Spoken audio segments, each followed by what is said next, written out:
ஏற்றுக்கொண்டு அவர்களுடைய வாழ்க்கையில மாறுதல் ஏற்படுது. இன்னும் இப்படிப்பட்ட நிலையில் இருக்கிற ஒவ்வொருவரையும் கிறிஸ்து ரட்சித்துக் கொள்ளும்படியாக கைகளை உயர்த்தி இயேசுவே ரட்சியும் என்று சொல்லுமா. இயேசுவே ரட்சியுமப்பா. எங்க தமிழகத்தை ரட்சியும் தகப்பனே. ஆண்டவரே எங்க சென்னை பட்டணத்தை ரட்சித்துக் கொள்ளுங்கப்பா. ஆண்டவரே எங்க பட்டணத்தின் தலைவர்கள் ஒவ்வொருவரையும் கர்த்தர் ஆசீர்வதிப்பீராகப்பா. ஆண்டவரே பெரிய காரியங்களை கர்த்தர் அவர்கள் வாழ்க்கையில செய்வீராக தகப்பனே. உம்முடைய நாமத்தை கர்த்தர் மகிமைப்படுத்தும். கர்த்தருடைய நாமத்தை மகிமைப்படுத்தி முடிஞ்சா 2 கைகளை உயர்த்தி ஒரு 3 விசை இயேசுவே சொல்லுங்க பாப்போம்.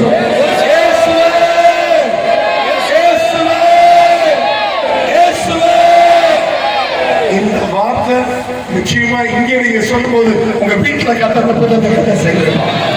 உங்களுடைய குடும்பங்களில் உங்களுடைய எதிர்பார்க்கிற காரியங்கள்ல கர்த்தர் பலத்த முடிவை தேவன் தந்தருவாராக. இப்பொழுது நாம் அனைவருமாக இணைந்து இந்த கிறிஸ்துமஸ் கேக்கை நம்ம கட் பண்ண போறோம். எல்லாரும் கைகளை தட்டி நம்முடைய வாழ்க்கைக்கு சொல்ல போறோம். ஹalleluya பாடுங்க. நீங்க கை வைங்க. ஐயா பிரசாதத்தை கை வைங்க. We wish you a Merry Christmas. We wish you a Merry Christmas. We wish you a Merry Christmas and a Happy New Year. We wish you a Merry Christmas. We wish you a Merry Christmas. We wish you a Merry Christmas and a Happy New Year and a Happy New Year and a Happy New Year. We wish you a